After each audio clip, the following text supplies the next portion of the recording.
1865. godine, na nedjelju Glušnicu, Ilačanin Petar Laznin, dok je vodio blago na pašu, opazio je da je put kojim prolazi mokar. Iste noći Đuka Ambrušević u snu je vidio gospu s bijelom krunom na glavi i djetetom.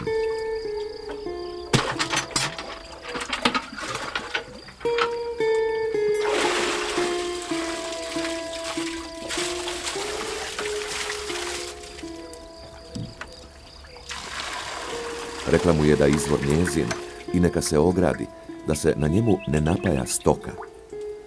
Izvor je ograđen, a počeli su pristizati i prvi hodočasnici. Mjesto je prozvano Gospina vodica.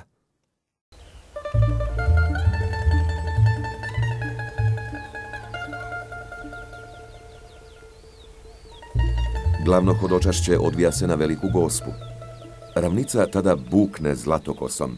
Smirena i puna, gotovo zrela kukuruza i suncokreta dočeka putnike veseljem ptica i mirisima plodne crnice pod prostranim nebom Srijema.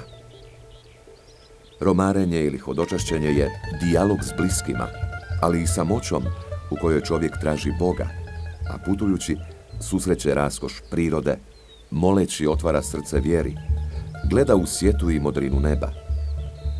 To putovanje je uvijek i suđenje samom sebi, susret s dušom i pomisao na ono vječno.